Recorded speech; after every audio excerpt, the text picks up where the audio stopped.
Welcome to Craving Solutions, and today we're just going to talk about a lot of the errors that many of you may face with the little robot, all the different ones that you could possibly get. And I'm just going to demonstrate some of them so that you guys can see.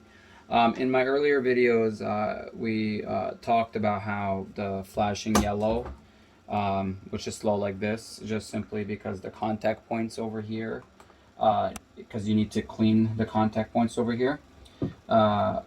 So we already covered that one. However, that's not the only reason why you could have a flashing yellow light. There could be other errors, like simply like during a cycle. For example, we're going to press cycle right now, and if we put some weight, then it'll do the flashing yellow. Okay, and so that's just another way. Okay. Another thing that would cause a fast yellow light is actually something that I'll probably try to show over here. It's they call them the pinch. It's called a pinch connect according to the guide, and it's really hard to kind of show because I'm gonna disassemble this in a little bit and I'll probably show it. But the pinch connect is that area right there. I don't know how well you guys can see that, but anyway, it actually has wires that are attached to these metal contact pinch points, and the wires, I just have them, I'm bypassing them over here, just so that we don't get the pinch connect. So I just have the two wire, basically as long as there's contact between the 2 points, there shouldn't be any fault with the fast yellow.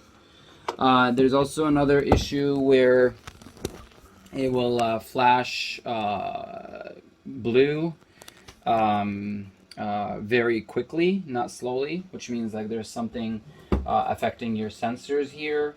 Again, the sensors are right here to the right and to the left, so there could be something wrong there and you'll have to clean it. But there's also a bunch of different lights combinations that you could get sometimes that get a little crazy. And at this point, our little robot has been driving us mad, as it did before. At this point, it's throwing random yellows, random blues, fast-paced, slow-paced. Even though everything seems fine, it's just throwing all these different odd codes, and it really all seems to have to do, because even the pinch connect is connected to your I think they call it a DFI sensor. I just bought a new replacement for the DFI sensor, and I'm going to replace it and see if this is going to fix our problems once and for all. So I will kind of take a pause, get it all separated here. Obviously you start with the bonnet, and just to show kind of where you begin, and then actually you have to, the screws you take off, I believe, are on the, you see them from the bottom. The guide shows you kind of where the screws are if you get there, but otherwise there's two in the handle, there's two right here, two right there, and then two in the other handle, and I believe there is one more like in the back, right there. And once you get all those out, then you'll be able to separate the top, and you'll be able to replace your DFI sensor. Okay, let's pause for now, and I'll show you guys once it's all done. Okay, so I have it pretty much opened. I just wanted to give a few. You might want to watch a full disassembly video, but I just want to give a few pointers. So when replacing this, after I took off the control panel cover, they have another name for it. It's called, I think they just call it a bezel. This cover that's covering the control panel, they just call it a bezel.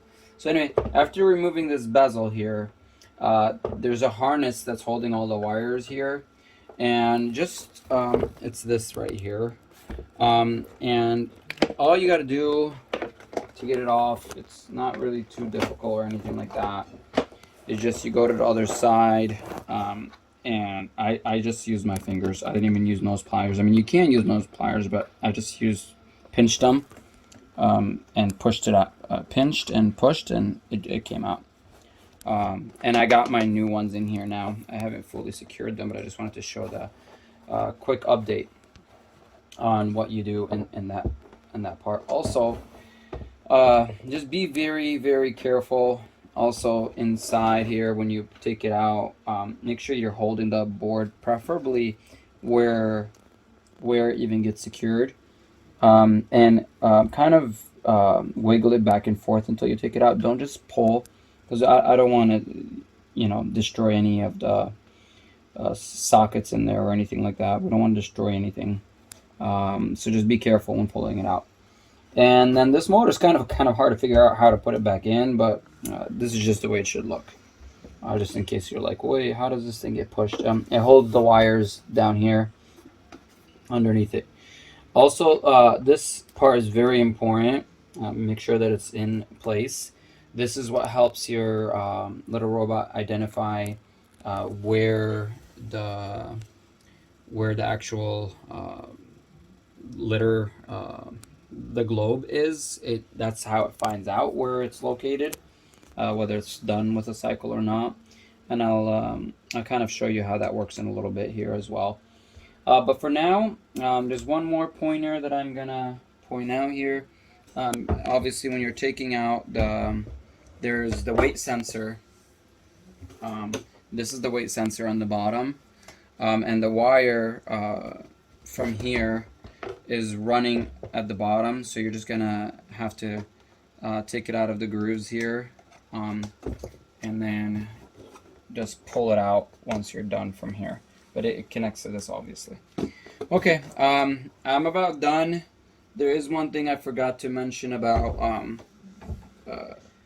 I did replace the pinch. I was getting a fast pace yellow. That was one of the biggest problems that I had. But one of the reasons why I knew something was wrong with my DFI sensor is even, this is the battery, but when the pinch wires, even though they were not making contact, it still didn't give any issues. It still acted like it was working properly, and there was no issues with it. So we're just gonna put all this back together now, and I'll show you everything after it's closed, and we'll do a couple of tests to make sure everything is working. So we'll pause for now. Okay, so I got everything put back together. I do still think I have a problem. I don't think my issue is fully fixed. But I did replace the DFI sensor. I did notice that this newer one has these knockouts. I'm guessing that's where the sensor is. Maybe they realized they upgraded it for some reason. But I did realize that. Anyway, why I believe my issue is not fixed. I believe I need to replace the control board on here. It might be time for an upgrade anyway, because I prefer to have the Wi-Fi connect. But we're gonna simulate a cycle basically. So we're gonna press that, and typically, I'm not sure when this would ever get activated in the first place, but if the pinch was working, it would lose contact right now, but it's not.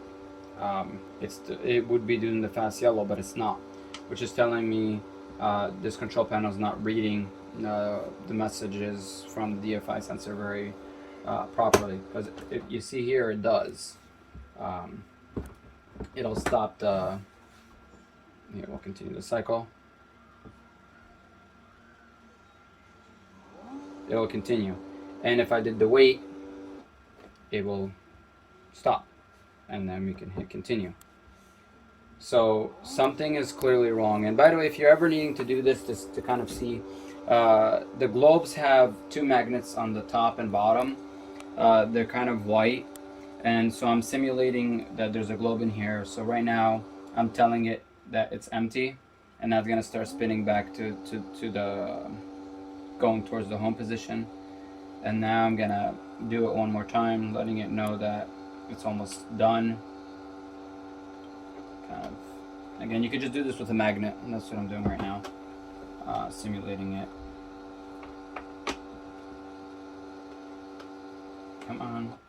Okay, and then it's just gonna go to the other position right now, and then we'll tell it that you're done. Okay, and then it'll have the blue ready. Okay, so basically that's all you need to worry about. Again, if you're getting all sorts of error messages like I had been getting, it could be your DFI sensor or it could be the motherboard.